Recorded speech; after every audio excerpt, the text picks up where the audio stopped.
Obrigado. Professor Clóvis Nunes. O senhor falou que Allan Kardec era maçom, ou foi maçom. Pergunto, como pode um espírito tão evoluído fazer parte da maçonaria, onde sabemos que ali estão os espíritos mais rudimentares, materialistas, egoístas, ateus, etc.? A pergunta demonstra um desconhecimento total da maçonaria. Primeiro passo, primeiro desconhecimento absurdo. Ninguém entra na maçonaria se for ateu.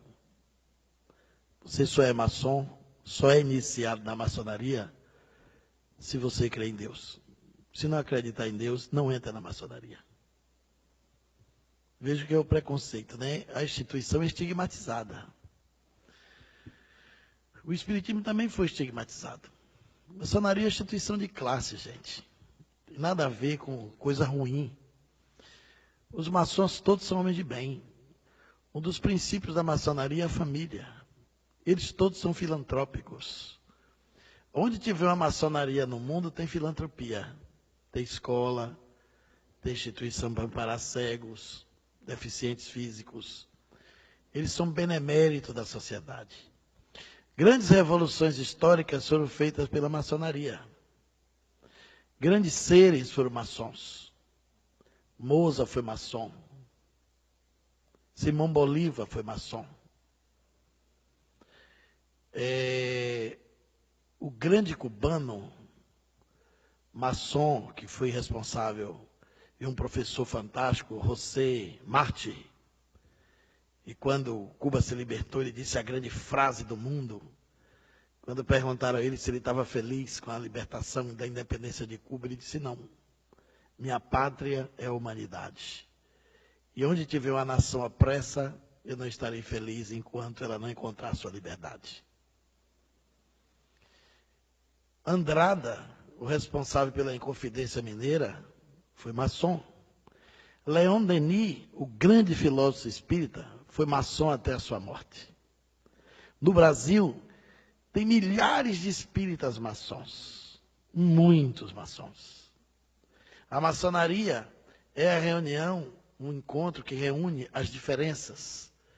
Tem católicos, protestantes, muito poucos, mas tem, espíritas, tem padres maçons ativos, empresários, tem judeus maçons. O único critério exigido para você entrar, crer em Deus. A maçonaria não é ateia. Então, isso é um mero preconceito. Allan Kardec foi maçom antes de ser espírita. O fato é que antigamente no século XIX, aí vai o período da cultura, os maçons tinham um codinome. Eles tinham um pseudônimo. E não se apresentava com o nome original. Do mesmo jeito que Dom Pedro I foi maçom, e a maçonaria foi responsável pela independência do Brasil, foi tudo arquitetado lá, como a Revolução também da Bolívia e outros grandes feitos da humanidade, foram conspirados na maçonaria. Tiradentes foi maçom. Tomás Antônio Gonzaga foi maçom. A Inconfidência Mineira toda foi maçônica. Então tem muitas coisas maravilhosas da maçonaria. E o grau 9º da maçonaria é um grau esotérico, onde se tem muito de espiritualidade. Eu não sou maçom, mas conheço a instituição. E fui numa loja maçônica em Curitiba, convidado para uma palestra. Uma loja belíssima, onde eu vi um dos poemas mais incríveis, em uma mesa de granito preto, e uma luz em cima, as letras cravadas no granito, embaixo o relevo, branco, e uma caveira perfeita, quase polida, belíssima. Tem gente que não acha beleza na caveira, mas essa era bonita. E na frente da caveira tinha um verso, e você lia assim: ó mortal que aqui me vês, nesse estado em que hoje estou, eu já fui como tu és, um dia serás como hoje sou. todo maçom tem o seu túmulo antecipado, devidamente cadastrado, para saber onde vai ser sepultado. Eles acreditam na vida após a morte. Eles chamam de Grande Oriente Eterno. É claro que é uma instituição toda simbólica. A maçonaria foi a guardiã do conhecimento humano na época que você não tinha como se libertar das opressões, não tinha direitos. Ela foi a instituição que guardou direitos, que garantiu a defesa das pátrias, os direitos civis, garantiu muita coisa útil. Então eu sei que a pessoa está no senso comum da maçonaria, que pensa que lá tem um bode preto, que eles fazem culto ao demônio. Também já pensaram isso no espiritismo. Ainda tem gente que pensa hoje em dia. Então, é importante conhecer isso. A pergunta, de qualquer forma, revela a necessidade de conhecer. Quando Allan Kardec se tornou espírita, ele ficou sendo um maçom adormecido. Porque não existe ex-maçom. Você, quando não passa a frequentar, você é chamado de maçom adormecido. Eu estudei, durante 6 anos, fenômenos paranormais dentro da ordem maçônica. Tem muitos fenômenos lá. Que é uma instituição milenária e guarda muita coisa interessante. E é uma instituição benemérita, que merece todo o nosso respeito, nosso aplauso e consideração. Claro que tem os maus maçons, mas também tem os maus cristãos, tem os maus espíritas, tem os maus padres, né? Tem os maus profissionais, tem os maus médicos, tem os maus advogados. Isso não macula a instituição. É um crime da estrutura humana. É um defeito humano que está em todas as posses e em todos os lugares. Então, Allan Kardec foi maçom, frequentou a loja de Leon Denis e os princípios que estão lá na Gênesis, aquelas frases portentosas de Deus, o grande arquiteto do universo, isso é maçônico. A ideia de trabalho, solidariedade e tolerância é maçônico. O princípio, o lábaro da Revolução Francesa, de igualdade, liberdade e fraternidade, é maçônico. Vem da maçonaria. Eles trouxeram e Allan Kardec incorporou. Na Revista Espírita, o espírito de Jacques Demolay se comunica, evocado na Sociedade de Estudos Espíritas de Paris, e sugere que o espiritismo faça uma aliança com a franco-maçonaria francesa e com a maçonaria europeia para expandir a doutrina na divulgação pelo mundo. E essas comunicações de Jacques Demolay, que é um mito da maçonaria, que foi um personagem templário, porque a maçonaria remonta ao tempo dos essênios, é uma instituição, portanto, milenária, trouxe essa abordagem que está na Revista Espírita. Quando eu fui ao Japão pela primeira vez, eu levei um fato paranormal maçônico que aconteceu na estação de Gez, em Paris. Eu pesquisei esse caso na Rua do Lavradio, na Biblioteca Maçônica, no Rio de Janeiro, que é uma das bibliotecas mais ricas do Brasil. São vários andares repletos de livros que estão esgotados, verdadeiras preciosidades do conhecimento literário em língua portuguesa. Só tem livro bom, portentoso. A história de Valdomiro Lorenz, que eu acabei de contar há pouco, eu li na Biblioteca Maçônica, comentava aqui antes da pergunta, Valdomiro Lorenz era maçom. E era espírita, e médium, e professor de Esperanto. E o maior filantropo que tinha na época. E eu descobri nessa biblioteca uma história poderosa. Como eu ia para o Japão pela primeira vez, eu queria chegar com um fato interessante. Entrei na Rua do Lavradio e subi na biblioteca para pesquisar uma outra coisa. Encontrei um fato espetacular. Quando Franklin Roosevelt quis jogar bomba em Hiroshima e Nagasaki, o presidente americano, que era pastor protestante e cristão, pediu o apoio da maçonaria. Porque a maçonaria até hoje tem muita força no mundo. Só no Brasil, o Grande Oriente, que são 2 potências, a Grande Oriente tem mais de 2.300 lojas. Você tem a Grande Loja e tem o Grande Oriente do Brasil, são 2 potências.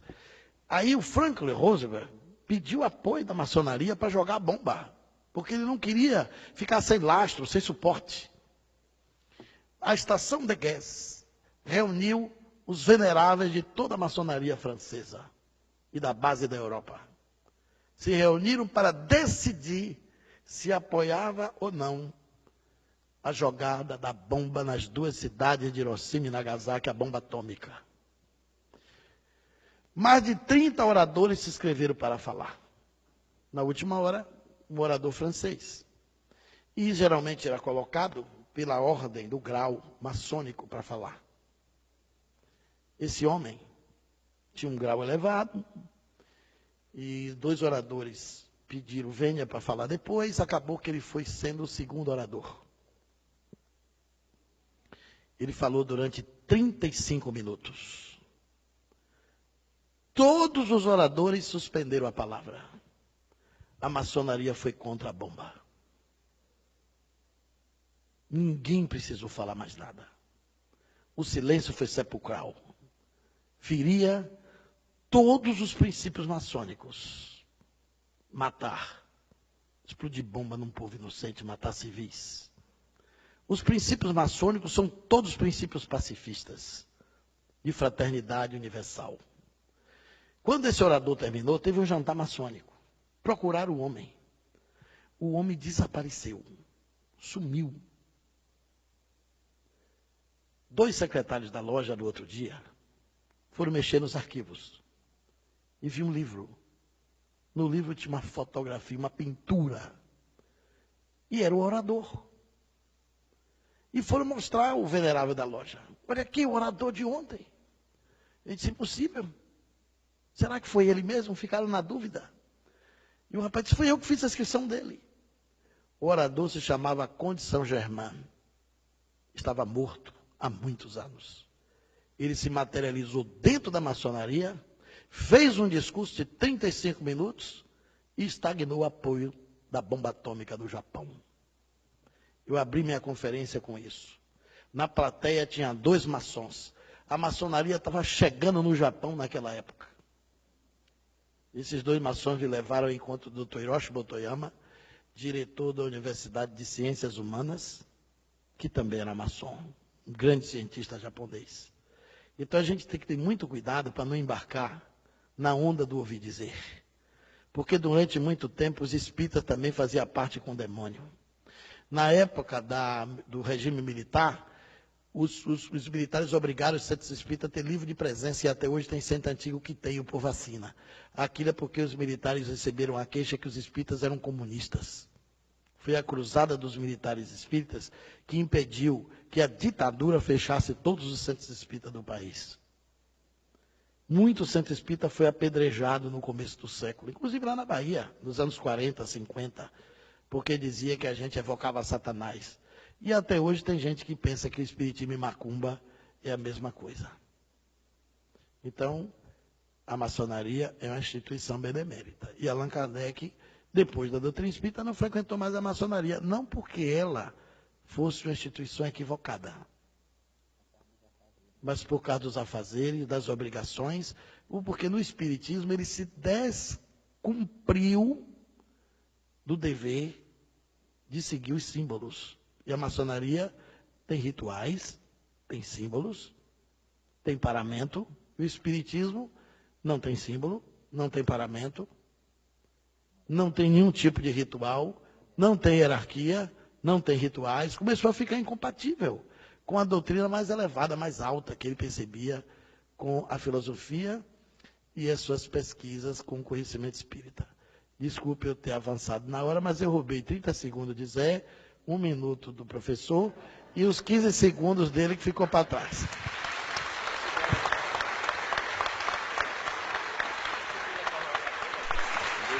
Eu queria só fazer um complemento, porque, isso aqui, olha, não é uma biblioteca ambulante. Olha, gente, olha, meu Deus do céu, olha, até eu estava cansado, passou meu cansaço, porque eu estou aprendendo, né? A gente está sempre aprendendo. Eu queria fazer só uma alusão, eu não conhecia a maçonaria. Eu via muito falar, ler e tudo mais. E o ano passado, acho que foi o ano passado, né? Foi eu, você e Débora. A gente foi receber um convite de uma loja para dar uma palestra por causa de um livro que atiçou muito eles, que se chama o livro Arqueologia do Ser, né? Que eles estudam inclusive lá. E nós fomos convidados a uma palestra e tudo mais, tinha que ser convidado, foi o pessoal. E eu tinha uma curiosidade muito grande, né? Olha, acreditem que lá eu dei uma das melhores palestras da minha vida, não foi? Foi até eu que sou crítico de mim mesmo, que eu nunca... Foi um negócio fantástico, a energia.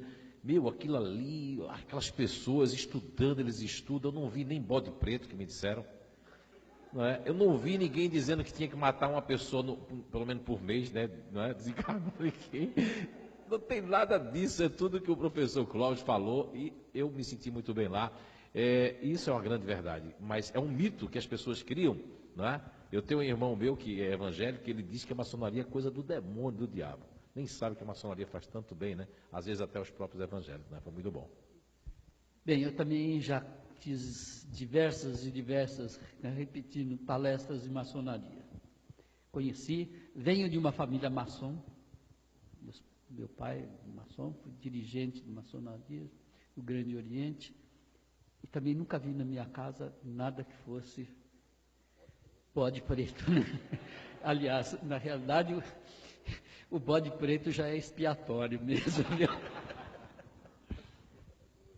Eu não poderia ser ingrato com a maçonaria. Eu recebi já inúmeros convites na minha vida para ser maçom, mas devido à questão da seriedade que representa, eu convivi 35 anos com um maçom, grau 33, foi diretor de loja. Eles não chamam as esposas dos amigos, eles chamam de cunhadas. Quer dizer, eles são realmente beneméritos, fazem trabalhos maravilhosos, e foi uma das pessoas que eu tive a felicidade de conviver 35 anos, e foi uma das pessoas mais amáveis que eu conheci. Fiz várias conferências na loja dele, e fiquei impressionado que quando eu cheguei lá, a primeira coisa que eu vi foi o Aleph hebraico e o Taf, que é uma expressão que está lá em Isaías: eu sou o princípio e o fim, como está no Apocalipse, o Alfa e o Ômega.